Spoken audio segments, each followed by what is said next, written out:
Bro, All right, we're dude. I on know. we're on episode 21 of Real Talk Vlogs already. It's the That's insane. last episode of season 1. How's that make you feel? It it's kind of insane that we have dedicated 21 days of our lives. Actually, it's more than that, but It, 21. it's less than that. We've dedicated 21 evenings of recording, 21 days of editing, and 21 mornings of posting. So we'll just say And cumulative of 8 hours. endless hours of on phone coordination and coordinating with guests that have been pretty damn amazing. I am That's the part that gets me most excited is the folks that have committed their time to what we've been doing. So Shout out to all of you. bravo to us and them. Bravo. All We'll of it. somewhere in here you should just put a list of the guests. There you go, in the middle of the screen. Uh, Brad Watkins, AZ Heroes Austin, Cal Fortner. You want to name a couple? We have some more. Robert William, Boomer, William Robb, Reed Co.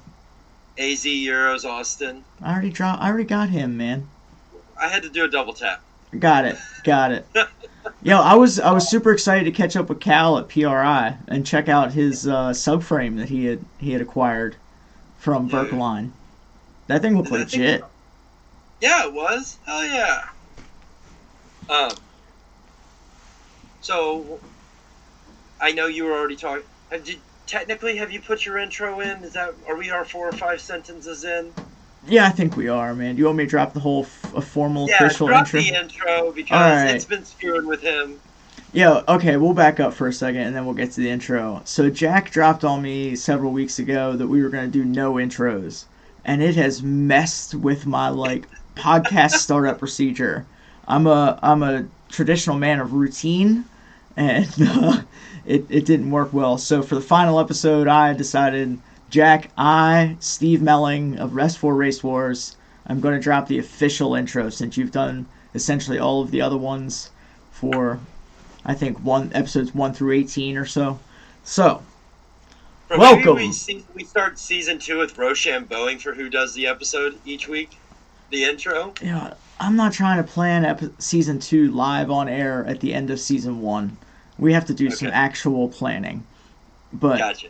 but we can Drop maybe that get some into it. So here we go for the final intro of season 1 of Real Talk Vlogs from your man Steve.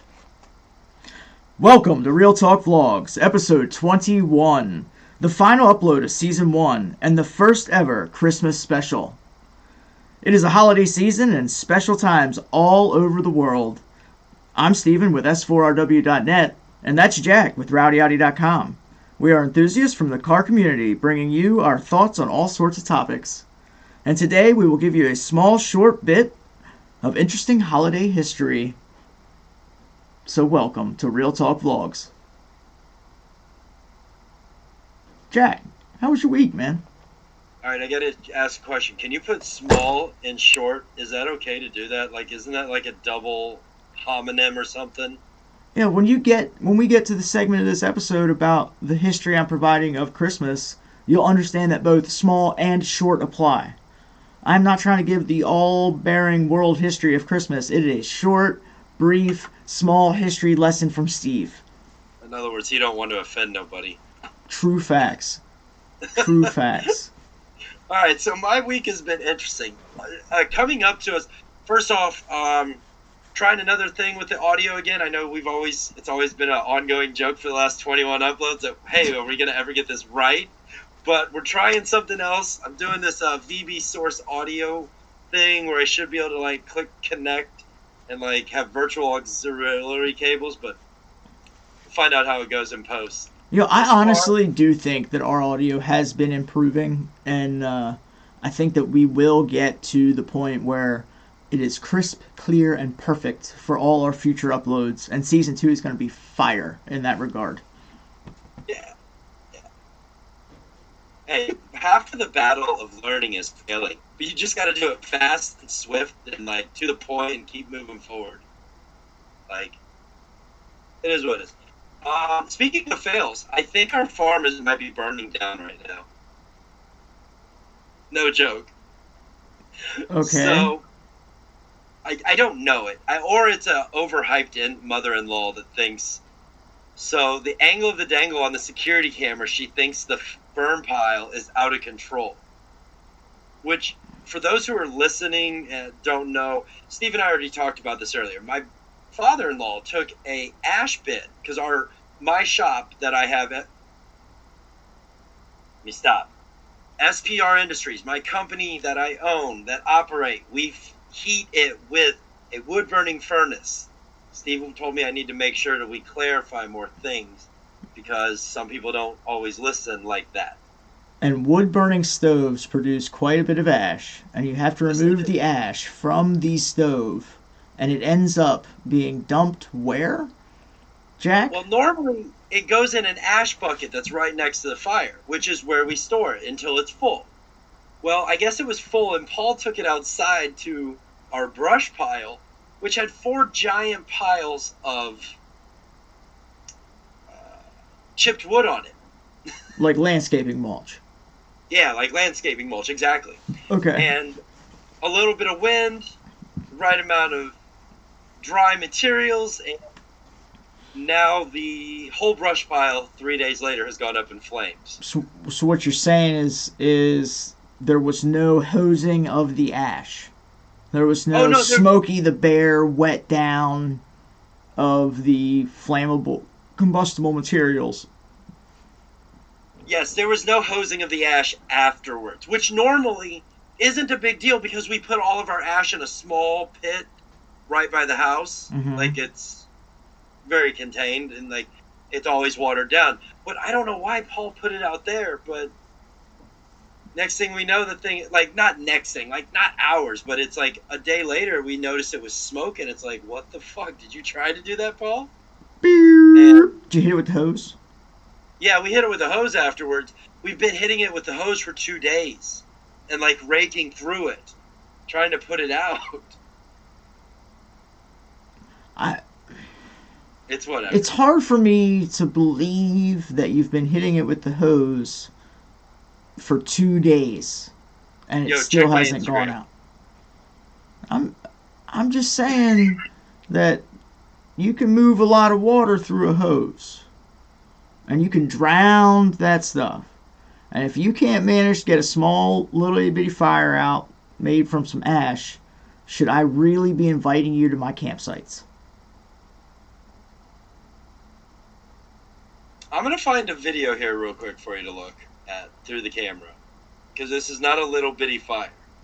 I'm just saying you and your people let it get out of hand.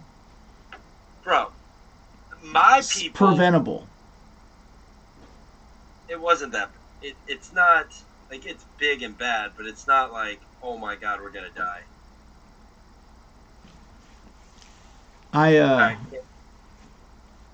I'm not going to be easy on you if this fire is out of hand. Like it's not good for you or your reputation to brag to me about some fire that could have been prevented. I'm not saying this fire. Okay, I don't know if there is a fire or if it's mom just freaking out because. All right. Well, you're the one that's sending me you're sending me a video. I was trying to find a video that I had thought I recorded earlier, and okay. I guess I did not. All right. Well, I hope for safety's sake it's all put out. I can't see that. I can't see that. Go on my Instagram feed. It's in there right now. You can see it. All right. Like, it's not safety third, bud. Earlier today it was bad. Like, it was a big fire. We knew it would be a big fire. You know? So I'm curious, is this a fire you wanted to burn? Eventually, yeah. It was just an unplanned burn. And Mom freaks out about everything. And I think I don't think she's realizing how much the security camera on the house doesn't do for real. Like, It's whatever. Okay. Should we find out? Because Megan is live on scene. We can call her. I don't need live on scene. I don't. In retrospect, though, my week's been pretty good. Like, Right on. That's good. Juan came out. He's done some things. I got shifter bits in the car. I kind of broke it already. That sucked too. I saw that you actually found the coolant leak you were looking for. Yes, I did find that. Finally, it was a 5-cent part underneath the intake manifold. And that was on a B8A4, correct? Yeah. Is this a common part failure or first of the one you've seen? I think it's a wear and tear item. Really can't. It's if the clamp itself. I think it was the clamp itself was just done. Okay. Yeah. Nothing major. Honestly, I think it's one of those that you almost question how many squeezes can you get out of one of those clamps before they loosen themselves. Like, I don't know. Yeah, like talking about like a basic screwdriver-driven hose clamp. No, like pliers. Like a squeeze clamp. More of the Audi traditional, Volkswagen traditional squeeze clamps. Yeah, how many squeezes can you get out of one before it loses its tension? I got no guesses on that. I got zero guesses on that. And the conspiracy theorist in me thinks that there's somebody out there who's figured out how many they've done, so they can know. Oh, if you do 2, it Ben fails Brown. and starts leaking. Ben Brown. Yeah, he swears by those things, man. He bought the tool and shit and replacements bands for them. He swears by those clamps. Nice. I'm not talking about the crimping ones. I'm talking about the spring-loaded ones.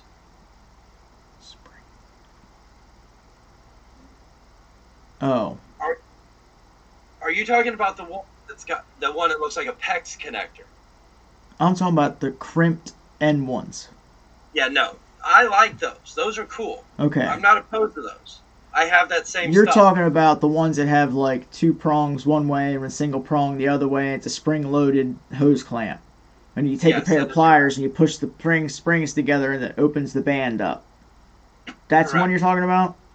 Yes. So how's your week been, dude?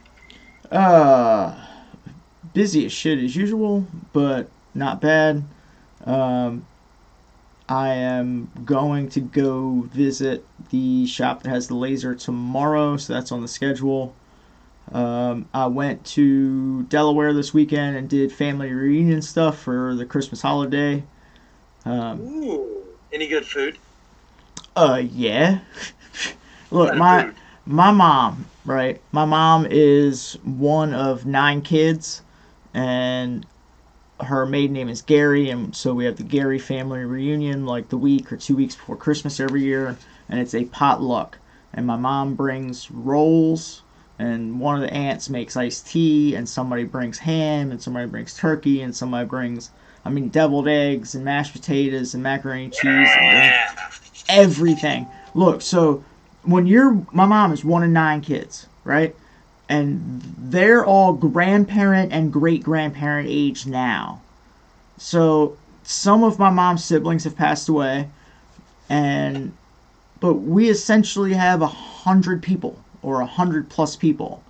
And it's all families of 4 or 5 that bring a potluck. And then they have like some people call it a white elephant, Chinese auction, different names for gift stuff. I usually don't jump in on that because it's not. Oh, come on. Why not? Because you get to the end and everybody's like, oh, I'm gonna steal it, I'm gonna steal it, I'm gonna steal it, I'm gonna steal it, I'm gonna steal it. And like, you can have the fucking game go on for 25 minutes and everybody knows what gifts are available. And it's not my thing. It's not my thing. If I wanted to give somebody a gift, I would give somebody a gift. It's the point of interacting with. It's the point of interacting with people that you see once a year. I might sound like a terrible person when I say that, but it's just not my thing. I sit there and I watch the other people jump in and ooh and ah and whatever, but it's just not for me. I'm not a fan of manufactured ooh ah drama. So it's all right. at our Christmas family thing, they just started doing this new thing called a Satan Bowl. Okay. Which I don't understand. Why would you have it? It's a holiday, like the type of holiday it is. Why do you bring a Satan Bowl? Like, why would you name something a game for that? Like, it's weird to me. Yeah. Also, Anyway, a Satan Bowl is like a whole bunch. It's like they wrap this ball in saran wrap with little things around the outside, and you have mittens that you're supposed to wear to unwrap it. Okay, that sounds okay. Sure. It's not for me. None. I don't. None of that stuff's for me. I like to have a good time. Don't get me wrong, but I I like to have a good time in different ways. I like to have, Dutch oven cook-offs and eat my friends' yummy snacks. And I love the potluck part of the family dinner because it's yummy food and all the ladies are like, "Oh, I brought this dish. It's my special dish." And they're all happy and proud about the food they brought, and everybody's like, "Oh my God, it's so great." And that part's wonderful. But I'm I am probably the most anti holiday as it is now person because I don't I don't think that the gifting is realistic in what we have now in terms of what people do for Christmas is just so extreme and over the top, and it's a big turnoff for me. I don't enjoy buying gifts for people you barely know. So that's I will. Here, I'm not opposed to gift giving in the sense of giving gifts. Like, that does not bother me. Um, there is a certain level of it's Christmas time and you must do this type of thing that floats around in the air a little bit there. But I think what gets me more is that it's Christmas time. And for the record world, I have a 4-year-old and a 15-year-old, okay? Like, there is an expectations that it's like, oh, it's Christmas time. Let's ask for the most expensive freaking thing on the face of the planet. right. Like you're giving a kid something and then they take it one step farther. Like, that stuff bugs me. Like, overreaching like, in some cases, oh, I know you want a pair of shoes. I would like to get you a certain pair. What kind do you want? And then it turns into, oh, I want these custom exact ones. Yeah. I mean, everything's extreme. I've been to folks' houses where there's the tree, which is massive and huge, and then the gifts don't really ever end. Like, it is just a huge pile of wrapped up stuff, and there's 2 or 3 kids in the house, and Yeah, like, how many times do you need a new TV as an 8-year-old? yeah, right. Like, it's an excessiveness. Like, why do we have to buy this stuff? Like, there is a level of almost wastefulness that's being taught. Yeah.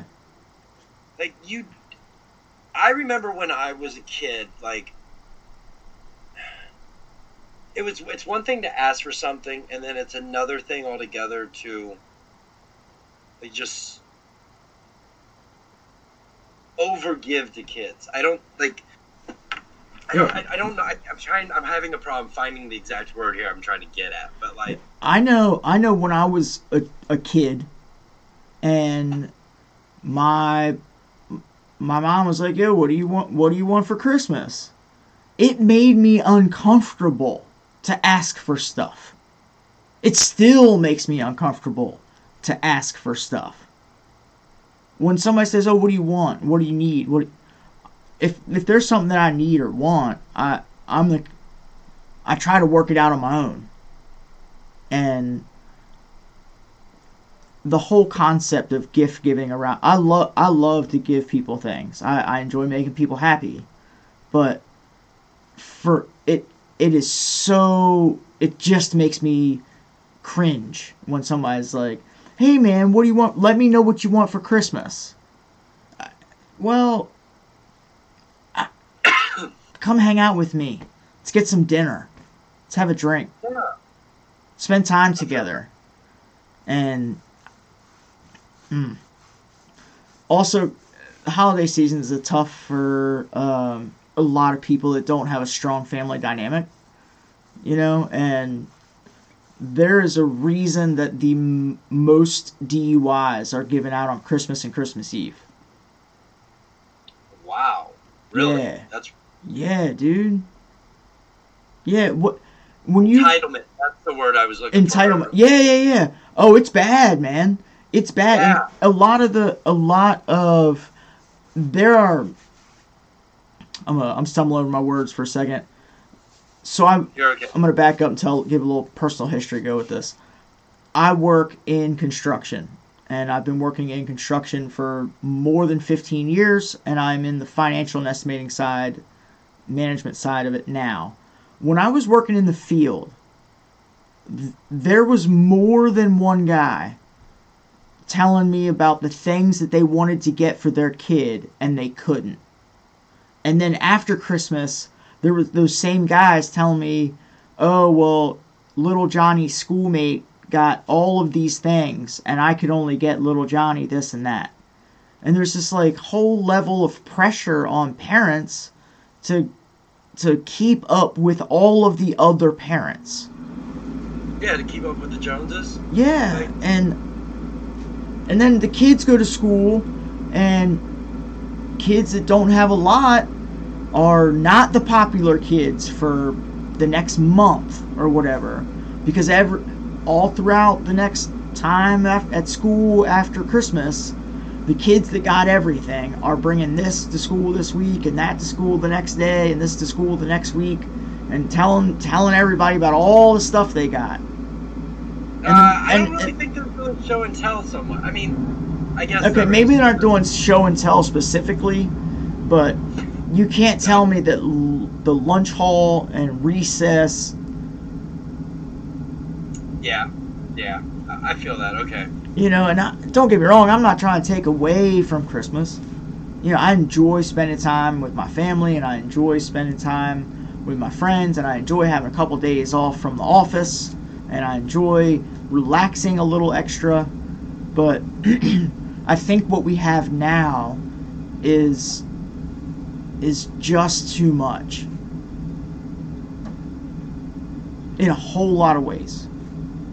I mean, look at the amount of advertising that goes on. Everything from Walmart to fast food joints to car dealerships are having Christmas sales, holiday sales.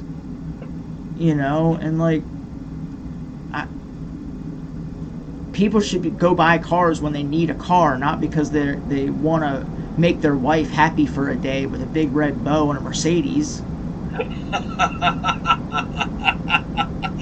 Oh, I totally see people doing that too, because when you were talking about coming to school, I was like, yo, look at my new car I got. Yeah. Yeah, dude. And what are we teaching? The fucked up thing is about this, and that's that entitlement comes back around. Like, we're teaching these kids that this is okay. Not even kids, we're teaching generations that this is okay. Like, that this is the normal and what's to be expected. Whatever happened to the humbleness? Yeah, it's better to give than it is to receive. To be clear, before the end of this episode, I'm gonna tell our listening audience what I would dream of if I was really into requesting gifts for Christmas. Mostly things that I cannot afford to put under my own tree, but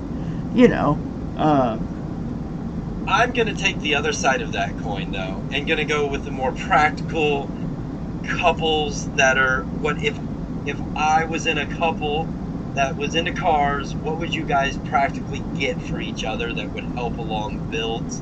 Things that are useful spending of money, while still being gift giving. I think before we get into our Christmas lists, I should drop the brief history of Christmas trees that I have I've acquired knowledge on.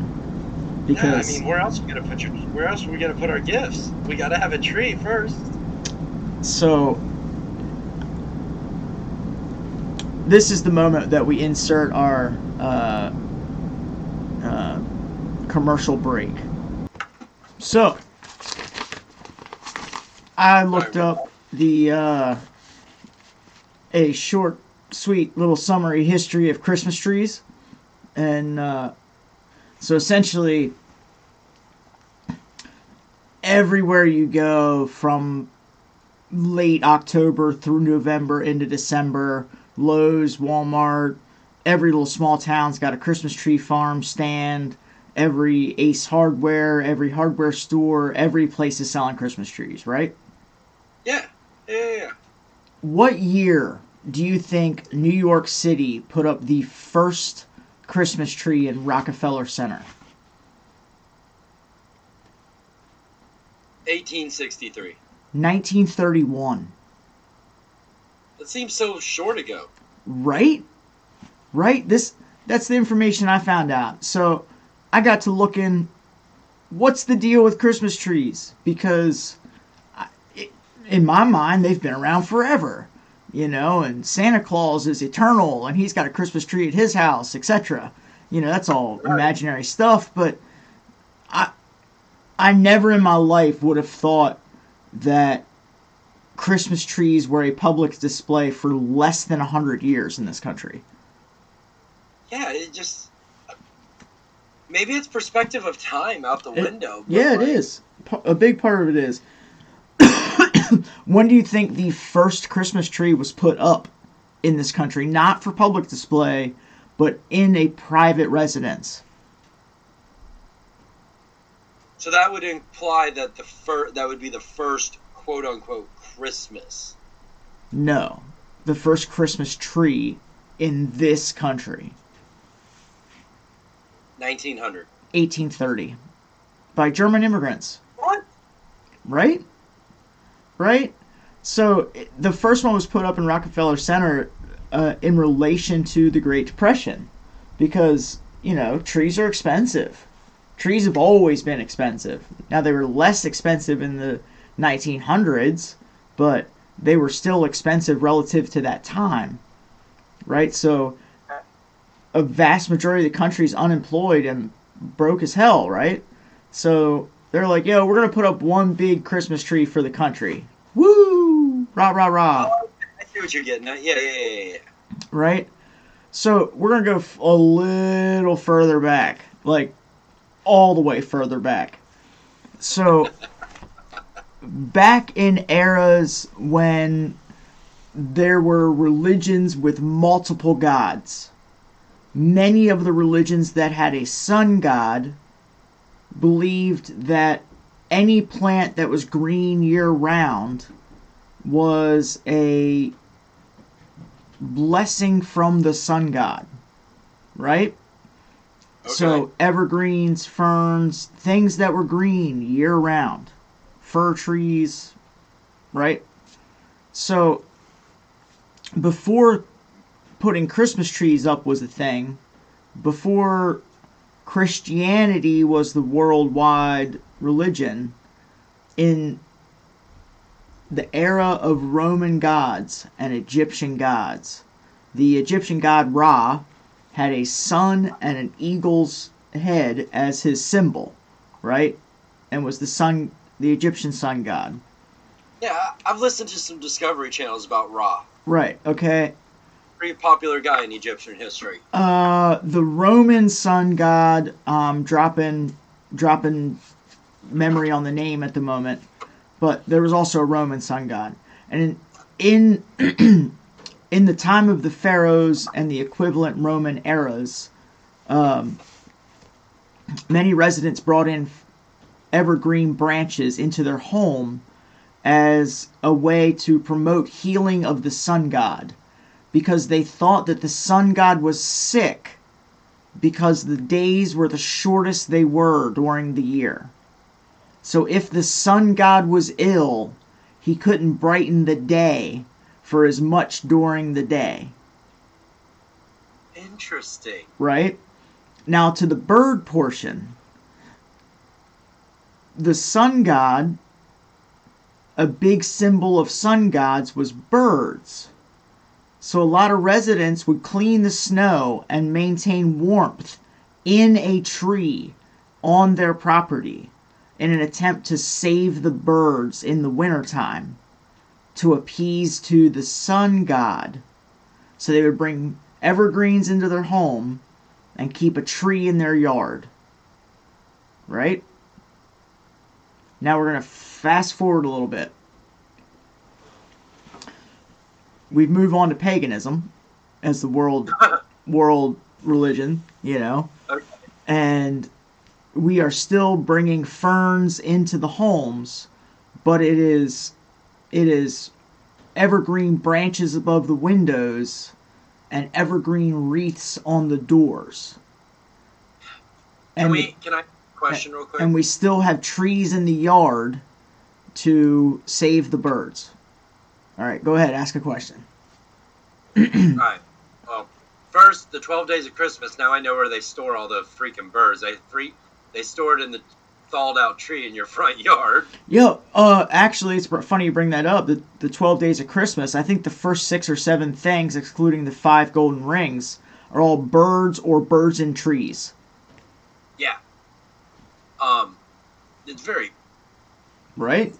And this paganism is from from time frames of the Egyptian era and Ra. Yeah, it's like what time jump of religious. I mean, I think if you think of, I'm not a world historian. I'm not an expert. I merely look up information I find interesting and try to get extra details and then share them with our listeners. Right. So my understanding is that paganism was around when Vikings were sailing the seas.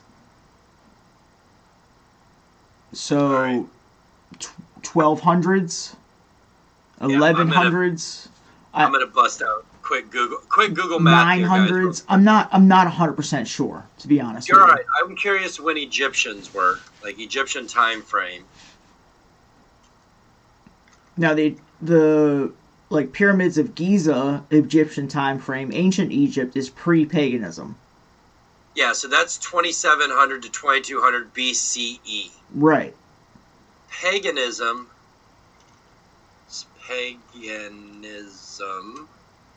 See if Google gets that. Oh, wow. Okay, so paganism is more like 1500s, 1600s. Yeah, yeah. Oh, wow. Okay. And we're still hanging trees and right. putting ferns over our doors. Yeah, man. So, sorry. Throughout Eastern Europe, we start decorating the trees in a more ornamental fashion, right? A lot of government-run Christian religions, right, are trying to kind of wipe paganism out and take over their holiday, right? And so the Christmas tree, they are bringing the tree into the house to take the place of the ferns and evergreens over the windows and the wreaths on the doors, right? And they are putting candles on the trees because candles represent the light of Christ, right? That seems pretty dangerous. It's a little dangerous, right? And so like house fires, I feel like happened. The like religious entity that kind of like said this is now our symbol. Was Martin Luther, right? And he's kind of the first one to put candles on trees on the inside, and then they also clarify, not Martin Luther King, right? Not Martin Luther King, and definitely not Martin Luther King Jr. either. We're talking about Martin Luther. Sure. All right, yeah. So, for those who are not inclined in history, Martin Luther and Martin Luther King Jr. are not the same person. All right, Martin Luther was circa 1460s, 1500s, roughly, right? So another interesting fact about Christmas trees, one of what are you looking up? Are you looking up Martin Luther? I totally did. I didn't know he was a priest. Yeah. So Martin Luther was born 1483 to 1546. He was a theology professor, author, composer, former Okay, so I was a little monk. a monk, Very right? guy. So he's the guy that brought the Save the Birds tree inside and put fire on it, right? And so he's also one of the guys that really brought like ornamental like decoration into Christianity, right? And like fancy hats, fancy robes, lots of gold, you know. So the that brings us up to like essentially the 1500s on Christmas trees. And they haven't changed a whole lot since then. They kind of spread around Eastern Europe, and then German immigrants brought them to the United States. But it's not something that's the tree portion is more related to the sun gods than Jesus Christ. That's very weird. Because, right? Wait, now hold on. I'm going to put this time frame in perspective here, because when was Jesus Christ around? BC. I feel like he wasn't here. AD. He wasn't here. Jesus Christ was from the end of the BC era and to the beginning of the AD era. Does it make sense? Yeah, because it's before Christ, after death, before Christ, and so on and so on. I think it's actually a Latin alternative, but birth between some. They say so. Google says that Jesus was sometime between 6 and 4 BC. Yep. His preaching started around 27 to 29 AD, and his death was sometime between 30 and 36. So the tree itself of Christmas was before Christ by over 2,000, 2,500 years? Conceptually, right? No. The Save the Bird tree was 2,500 years before Christ. Right. Yeah. But we, in 2,500 years, sorry, 3,500 years, right?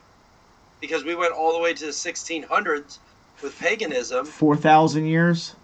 4,000 years, 4,000 years. That's wild. Sticking with the Save the Bird tree, and then we went to the Christmas tree. Yeah. Yeah. There's some more in there. I want to know more. Now, I'm going to be straight up.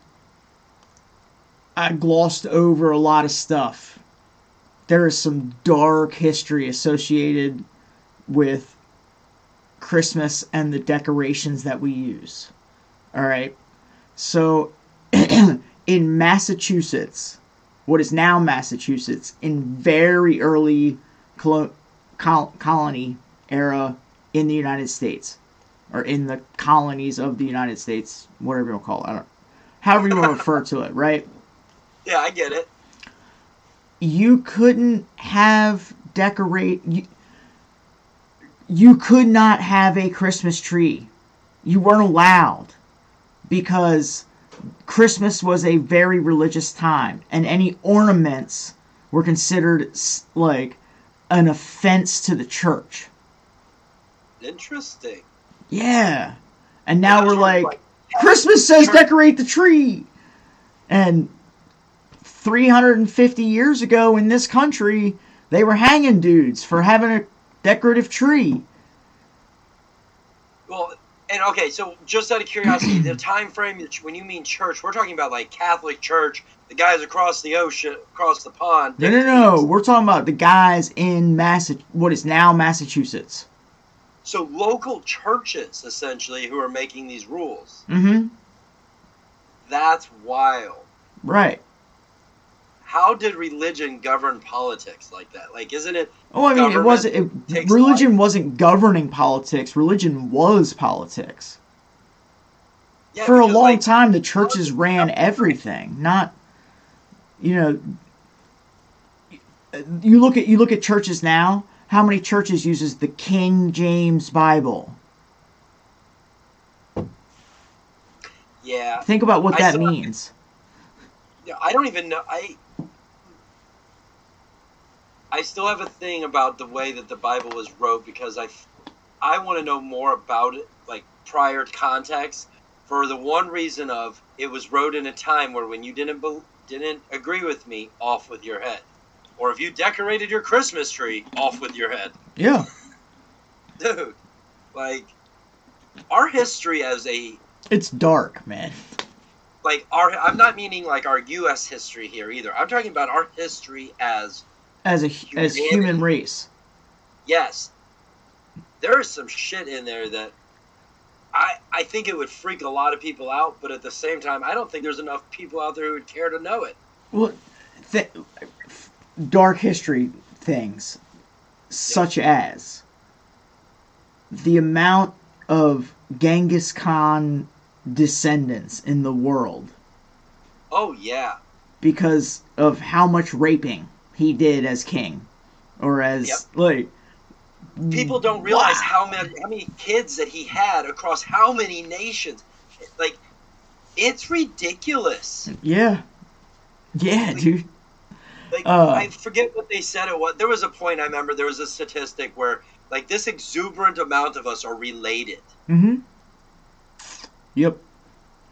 But we're going to move back to the Christmas special topics at hand. All right. Ancestral shit? No, I'm kind of done with the decoration stuff because I'm not big on it. And hold on. I'm moving on from ornaments because Christmas trees are wonderful and beautiful and all that jazz, but unimportant in the grand scheme of things, in my opinion. Okay? What is important is the dream Christmas gift list.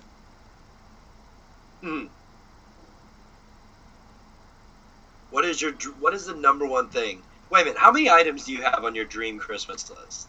3. Okay, so should we start at number 3 and we just go tit for tat? I don't think there's... Okay, yeah, we can do that. I think I can put them in order right quick. Okay. All right.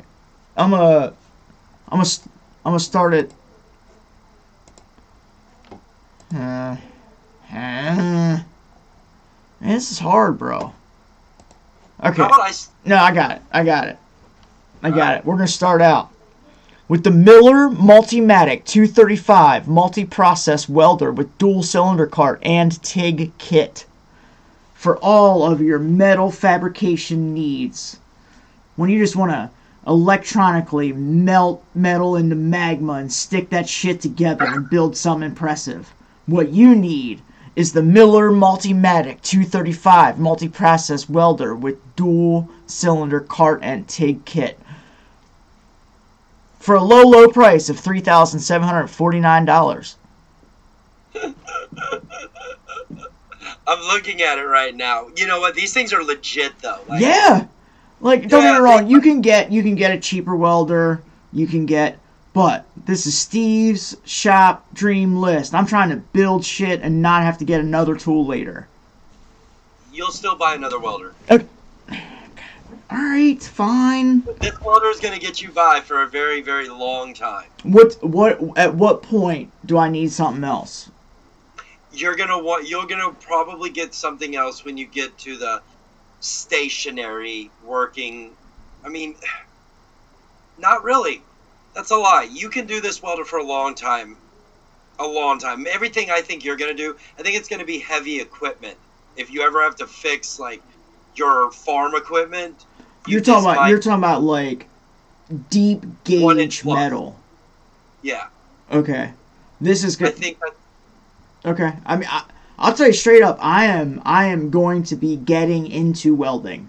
I can you essentially. should. I've done some stuff with some stick welders. I can kind of sort of stick some metal together if I have to, but I've got a lot of practice ahead of me, and um, I'll be honest. ex- I'm looking at the specs here. It's 240 volts. It might, this thing might go up to like 3/4 of an inch. I mean, I wanted to go with one that was. I was trying to find one that would do everything I needed for a long time. I mean, here I've seen these like Hoonigan has like two or three of these things in their background, and they're cool because like you can go from. I think the problem is going with theirs and why they have multiple ones is they have one set up only for all types of steel, one all types of aluminum. Because like you can have a spool gun and you have a MIG torch, but you Mm-hmm. need the same outputs on the device. So in order to switch from a spool to device, I think that's why. Like for me, I think that's what would happen. It's like having multiple grinders. Maybe I'm wrong.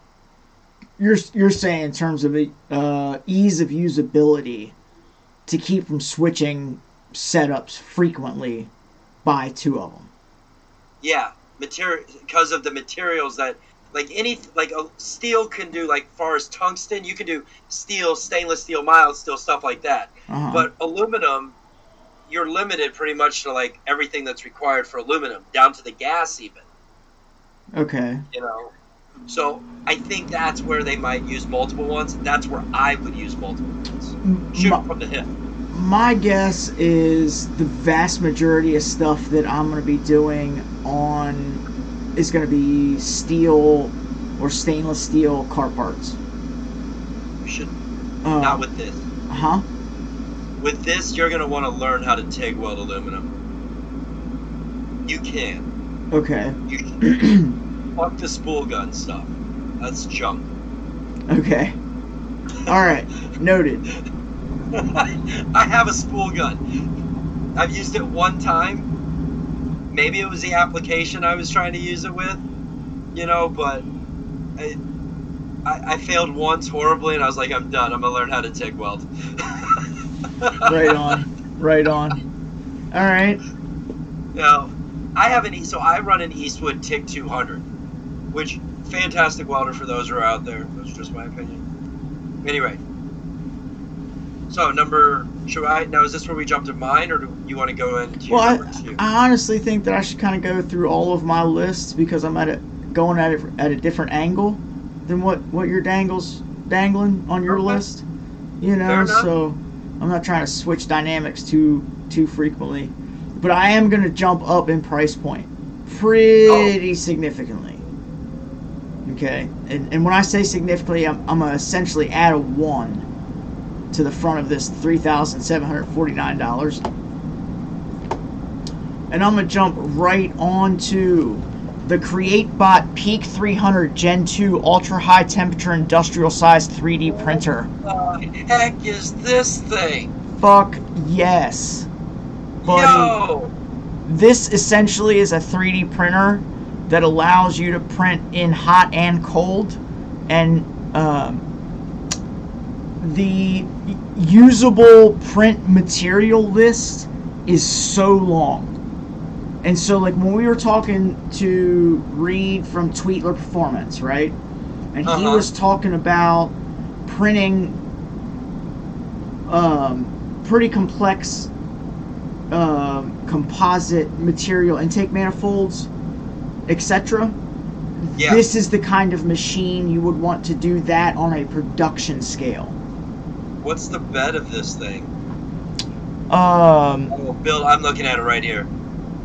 I want to. 300 by 300 by 400 millimeters.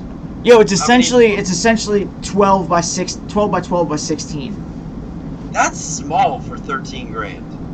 Okay, that's fine, but I'm not trying to step up to something that has a 3 by 3 by 3 foot print head that's 115 grand. What? I'm trying to play desktop printer games, man. Okay, I'm there. I'm not disrespecting your wish list. Also, go look at a B5S4 intake manifold. I can go get one. I bet it'll fit in that 12 by 12 by 16. All right, pause 1 second. You give me 1 second. I'm gonna go get one. I got one. All right. We're gonna find out right now. Grab your measuring tape too. I will. All right, gentlemen, ladies, folks of our listening audience, I have wonderful news as it comes to Race Wars 2022. We are gonna do some drifting, and we are gonna do some time attack. For years, we've been doing drag racing, and we're gonna change it up a little bit. We will probably still end up at a test and tune type event the Friday night before to do some drag racing, but we are breaking out the timing equipment, and we are going to invite our slidey boys down to Shenandoah Speedway in early October of this upcoming year. We are also going to have some cross-country guests join us for that adventure, and full details to come in the upcoming weeks. And S4 Race Wars 2022 is going to be very exciting. What do you got there, Jack? Am I wrong? How big was it again? 12 by 12 by 16. So 16 tall, right? Yeah. Yep, it ain't gonna fit. It's too wide. So the intake runner to runner is 13 inches. Okay. Depth-wise, it'll fit just fine. We could do. Whoa. Depth-wise, we could do it. Okay. It's only like 11 inches. How tall? What dimension is it too big in? The width. How wide is it? It's right. All right. So runner to runner.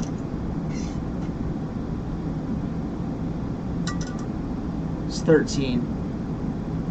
Okay, that's fair. I bet. Hold on. Let's do a little search-a-do. Hey, we can turn it up like this, Steve. Probably. I mean, here, the reality is you and I have talked about some other things. So, I guess, I don't know, man, that's a very interesting piece. We'll have some off-podcast talk about that. Yeah, there's a lot of options. Even if you ignore the intake manifold, right? How many other components? I'm talking like touchscreen surrounds, shift knobs, paddle shifters. The list is endless of what's all of the stuff that we need to keep B5s on the road, and all of the things that you can do prototypical development with a machine like that. Like the creative bounds are endless. And I've got one more that's even bigger, badder, and better. How many zeros we adding? None. No. But the one at the beginning turns to a 3. So for my number one dream Christmas gift item, we've got, and this isn't super high end. This is regular shop type stuff. We're going with the Grizzly G0877. That's right, Grizzly G0877. 10-inch by 31-inch enclosed CNC mill with auto tool changer for a whopping $32,445 plus $695 freight.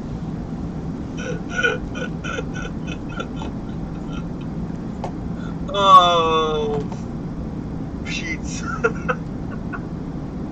I'm just saying, man. I think with my short little 3-item Christmas list here, that my dream, all of my fabrication dreams can just come true. I think you should add one more item. All right, what we adding? You're buying, so what we adding? Either a water jet or a plasma table. Fair. Okay. All right. All right. What? So, all right. All right. What do you got on your list, though?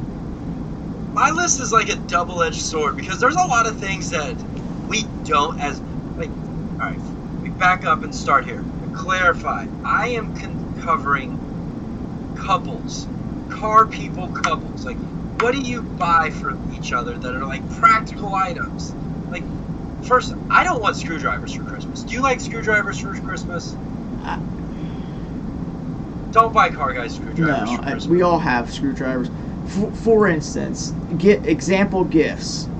I bought Heidi a paramotor helmet because her upcoming and future hobby is paramotoring. So, I bought her something for her hobby. We as car guys love turbochargers. Y'all need to buy us some turbochargers. And you can go over to Garrett and buy Motion Raceworks even. Buy gift cards. If you don't know what type of gifts to get for your significant other, go pop the hood and start looking for brands of parts. You can get them a gift card to pretty much anybody out, right? That's like my number 3 thing on my list. What, gift cards? Gift card. Okay. Gift card. All right. Car guys like gift cards. Don't buy us. How long's your list? 3. Oh, okay. All right. Fair. I mean, I kind of limited it. All right, that's all right. I didn't want to be greedy. Let's be honest, man. I stacked up like $70,000 worth of wants, so I just figured 3 items was plenty. I mean, here I got 3 that I could add to it, and we'd be. Never mind. I'm not gonna go into the dream garage because I'd feel greedy then. Yeah, it's like one day we'll get there. We'll get there, man. Number 2 on so recap. Gift cards. Pop the hood of your boyfriend or girlfriend's car because there's different levels of car people. You can go over to rowdyaudi.com right now and get your companion or S4 Race Wars and get apparel. S4 Race Wars has a ton of apparel for whether you're buying kids stuff, if you're buying adult stuff, you want sweet hoodies, onesies, beanies, ball caps, all the great stuff. Over on rowdyaudi.com, you can buy gift cards. You can buy even rear differential rebuild services. Yes, you can. And they are sweet. Oh, yeah. Steve is getting one right now, rebuilding that back end. For the mom and dad car couple, what do you get your little ones? You got to get things for your little ones also. Puzzles. So number two item on my list is from Motorhead Garage. Shout out to them, awesome guys. The author Michael Myers makes these books, and they're the ABCs of car noises. Nice. Yeah, dude, they're super sick. Yeah, I don't even have kids. You should get me one of those so I can read it. I'll get you some. I will. I already gave you your Christmas present though, hella early. Oh my, I forgot the number one thing that I was going to show you on tonight's podcast. Oh my. I have something of yours here at the house. Okay. Yes. Oh.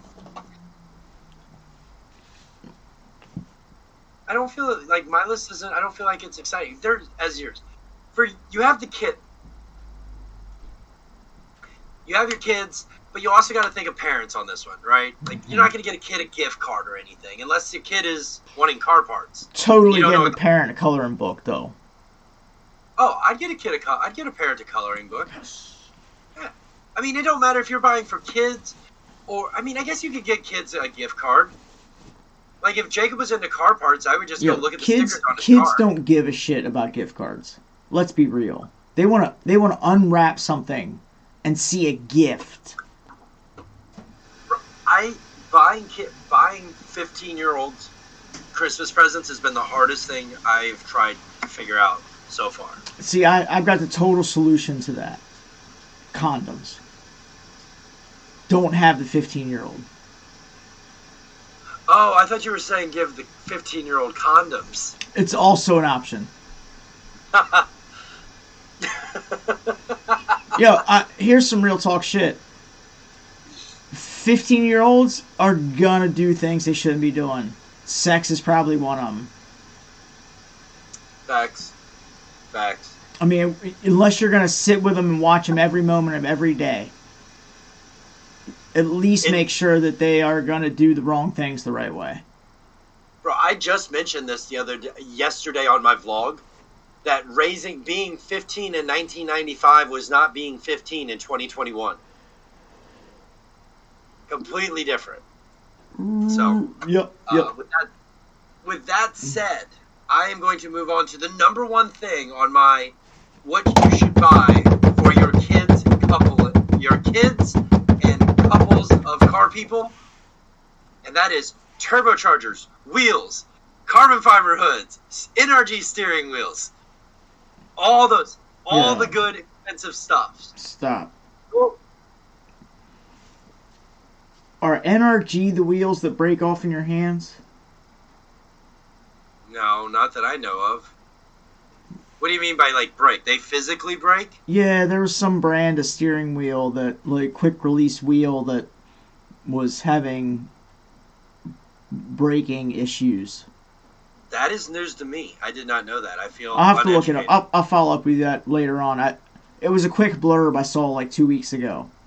And I just want to make sure that we're not pushing the brand of steering wheel that breaks off in people's hands. Okay.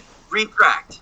Quick release steering wheels in general. However, though, you guys got to keep this stuff. There is some catch-22s. Like, turbochargers are in that category. You can buy me a turbocharger, but here's the deal. If you're going to buy that sort of stuff for your significant other or for your kid, you better know what they need or want. Yeah. Because you can buy a steering wheel diameter. Different diameters change the dynamic of how a car drives. Mm-hmm. Right? If you buy me a Mitsubishi turbocharger for my Audi S4, I'm going to be upset. Exactly. Like, if you have 5x100 and you buy me 5x114 Uni 5-lug wheels and think they're all the same, you better send some adapters with them. Right? Yeah, and the thing is, you can spend as much money on adapters as some people think is a lot of money on a set of wheels. Oh, totally. I have like $500 in adapters so I can go to all the wheel patterns. Dude, I have too many sets of wheels, but that's just the curse of life. Before we close up too fast, man, this podcast thing has been a hell of a ride. And I know that we're at the end of season 1 or getting there, but I'm glad we decided to do it, and I'm excited for season 2. And I'm excited to follow up with all the folks that we had join us for season 1 to see where they've come in a year when we get there. So I just want to get that out there before I forgot. Oh, you're good. I want to, I agree with Steve. This is doing a podcast was one of those things that we kind of just like popped up, shot from the hip. Hey, let's do this. And I never expected that there would be as many people that are actually listening. I never thought there would be as many people that would actually find what we say interesting, and you guys are all amazing. I'm excited to see what round 2 goes at. Like, we've learned a lot of different things in this year, and I feel like Steve and I, I'm gonna pat us on the back a little bit.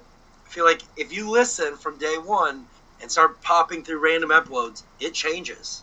Like, the whole dynamic of everything has changed a little bit. So I'm excited to see what we do next year. Yep. I'm with you. Sweet. I wasn't trying to take away your thunder. No. I wasn't trying to have any particular thunder. I just didn't want to. I didn't want to get to the end of our episode and be like, all right, man, I'll see you next week. Shit. Oh, we're not.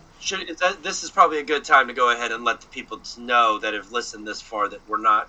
Are we doing that next week, or are we doing a special drop? Yeah, we'll have a little highlight reel, a little recap, a little reminiscing session over season 1, but we are leading into Christmas week now, and we both got stuff going on with the families and whatnot for Christmas and New Year's. So we're gonna enjoy time, relax a little bit, and get working on some planning for season 2, because we are not wasting any time.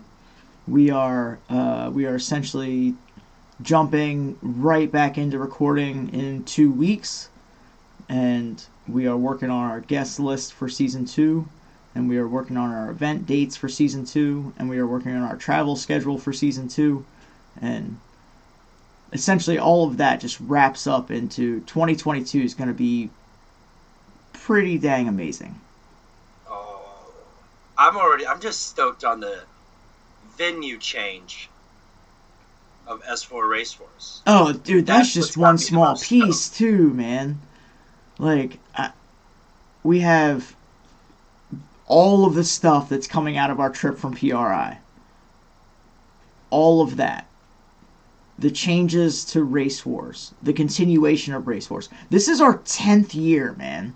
Like, we've been going since 2013, and we're going into 2022, and we've done 9 of these things, and this will be our 10th one. And so I want it to be special. The whole team wants it to be special. There's a lot of folks in the Audi community that want it to be special, and we've got folks traveling from all over that have reached out to me super early to try to get in on helping the planning and whatnot. You included. I mean, a lot of people don't realize Missouri is quite a ways away from here.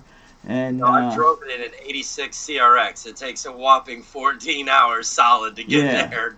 No question. And I know you have a car to finish and another car to make run.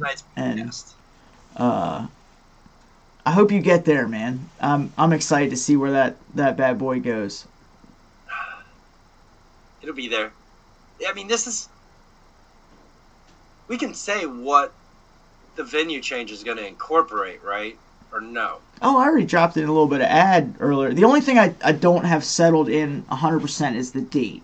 So I originally had September 17th locked in for the drag strip, and then of course the drag strip came up for sale, and so I went on the hunt for a little bit of a different venue. You've been coming to Race Wars for a number of years now. You are a avid drifter.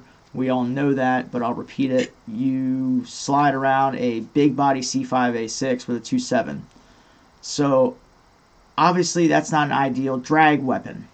And it gets the job done against a Honda. Yeah, it's fun. It is fun to do it.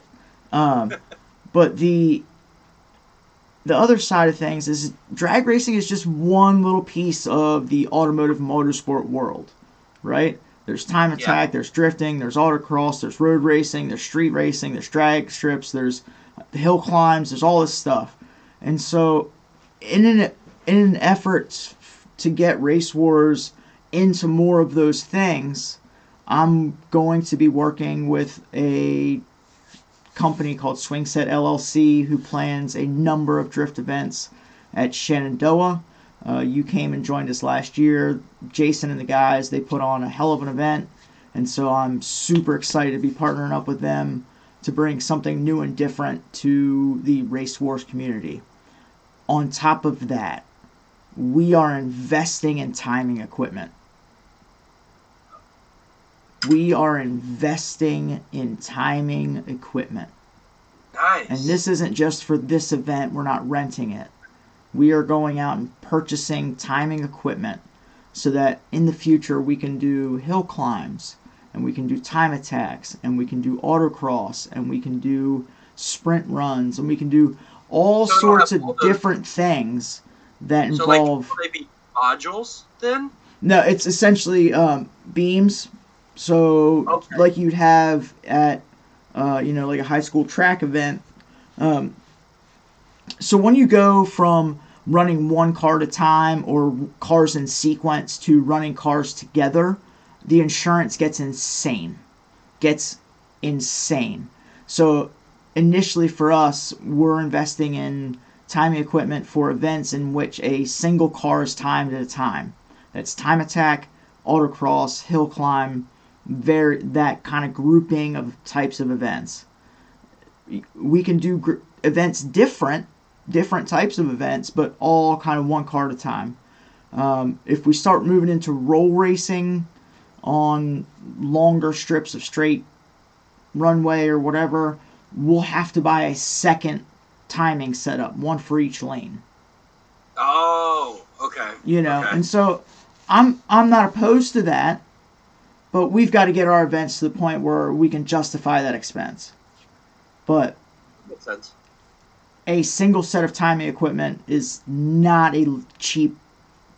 It's not a cheap thing, and so I'm trying to get Race Wars to the point where we can host our own events instead of trying to pay another venue to host our events for us.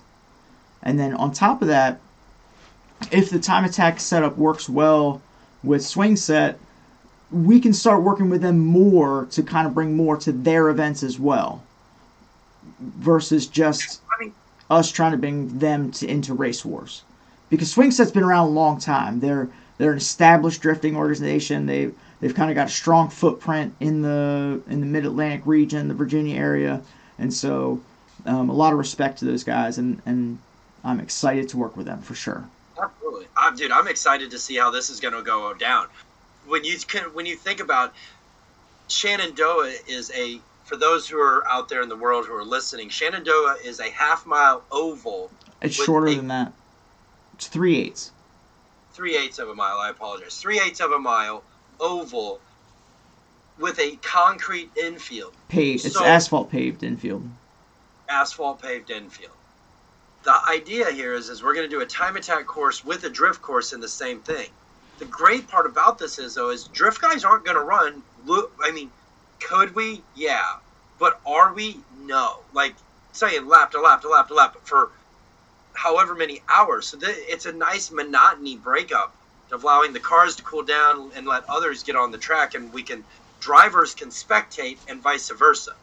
So essentially we're going to, the setup that Swing Set usually has is in the mornings of their events, they have two short courses. Essentially one large skid pad at one end, and then a couple S-turns or an S-turn with a bank run at the other end for guys to practice in the mornings. And then they break for lunch, and then they set up the full course, which uses the whole loop, the whole infield, and everything. And so kind of what we're looking at is taking the morning session and doing it a little earlier, and then taking the afternoon session and running it under the lights, and then in the middle of the day doing the time attack.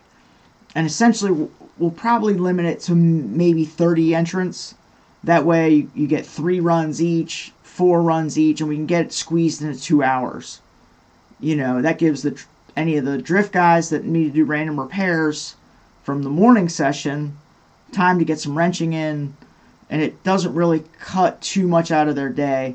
It makes for a little bit of a longer day, but everybody loves drifting under the lights. Come on now. Yeah. Now you got me all hyped up because I'm gonna have to make sure to put LEDs on my car. Dude, I'm honestly very surprised how much of a response I got. I made a quick post on Instagram last week about, Drift Squad, pay attention. That's where Race Wars 2022 is changing. I got a bunch of messages back from all sorts of folks that are like, oh yeah, I'm in. I'm excited. This is new and different. I'm ready. Like, okay. We never got this much initial reaction for the drag racing. And that was always surprising to me because you look at the RS3s and the TTRSs and the Golf Rs and all this stuff, the guys that are like, oh, big turbo drag race. And that never really translated in. Do you wonder if it's partially to do with the fact that Race Wars from a brand standpoint is so much German that when you associate drifting with German brands, it's like, oh, this is going to get interesting type of instant thing. Like, it might. Drifting. It might. I hope it pans out with as much excitement as is kind of vibing right now. I think if we keep going down the path we are, I don't see why it's not. Just as you got a lot of, I took your post and shared it, and I got, I think, like 21, 22 replies, roughly. Yeah. Like, I had a full scroll width on my note phone that I had to go through of just people saying, I'm in, and I just kept saying. And we haven't even announced pricing yet. Like, I haven't even worked down to where essentially we kind of know how much it costs to run the drifting event and what costs are involved there. I've got to work out the costing of the time and equipment and the additional time that the time attack portion will take. And I've got to establish a cost of entry for that portion, right? Well, and okay, then, so can I ask a curiosity question with cost of entry? Yeah, I may not answer you, but you can ask. That's fair. You said timing equipment. Isn't the timing equipment, would that be more purchased by race war? I guess, does that cost break down into, it's not there's no way I pay for the timing equipment's expensive. There's no way around it. The timing equipment's expensive. There's no way I pay for the timing equipment in its entirety from one event. It's not happening. But gotcha. I know what it costs to go run with the local autocross guys. So I kind of have a target price point that I want to get to. And I also know that the guys that are running the time attack are in a, it's not as an open run. The track isn't as long. There aren't as many open areas. You know, like the drift guys are getting more of a participation event than the time attack guys. It's just how it runs. Because time attack guys, you got 3 runs. The course is so long. The drift guys, we're drifting for this many hours. As many runs as you can get in, get them. Follow me? So the drifting portion is going to be more expensive than the time attack portion. You know, I'm kind of anxious to see if we see time attack guys be like, you know what, I want to buy a drifting pass too. I think we'll be much more likely to see the other way. Because like a lot of the time attack guys are going to be running quattro. They're going to be running full regular street cars. But the drifting guys, what's the difference? What's the difference between you trying to stick it in the hole faster than trying to get it around a cone faster? You know what I'm saying? Like, you might not be set up for time attack, but you know damn well it's going to be fun. So will we have a class for that? Time attack drivers versus drift drivers? We should do a competition. There's not going to be any extra classes. Like, no, but it's for fun. No, can we toss around the idea of a like top 3 competitors of each? Like if we had enough drifters try the time attack course and put up times, could we do like a battle royale of the top 2 or top 1 times and see who can really get that thing around there faster? Or am I just shooting from the hip? I think if you want to be competitive, you take your 3 times that you've paid entry for and you run them as fast as you can. Isn't that kind of the point of a time attack, is to run them as fast as you can? Okay. I guess my point here is it's going to be funnier if we see drifters faster than time attack drivers. Okay. Only because I don't think I'm going to draw the Cal Fortners and the professional level time attack guys because of the size of the course. I'm pretty sure Cal's coming out. Okay. That'd be awesome. I'd love to have him. My point is, I feel like I'm going to draw a lot more of the amateur street level driver. Gotcha. For the time attack. Whereas the drifting event is drawing drifters that have lots of seat time and experience with their rides. Alright, I apologize. I was like, I see what you're getting at. So you don't think there'll be the skill level to back? You question the level of skill. Will there be enough skill to get the time that could? Yeah, the time attack session is 100% for fun. I want to get the most competitive guys out. Don't get me wrong, but You've seen the layout of the track. It's not like I'm going to be able to set up a high-speed course in that venue. Yeah, and you're right. You can't really set up a high-speed course inside of there. Like, by high speed, we're talking like 80 plus. Right. We're gonna be probably sub 60.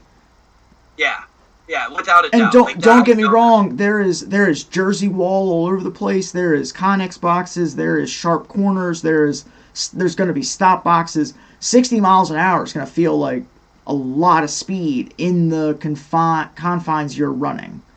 All you big brake guys, make sure you got good brake pads. Dude, let me tell you, I am excited to run the laser, because by that point in time, it will have the limited slip rear diff. It's already a 4-to-1 center diff, and it's weight reduction, and it's got jam.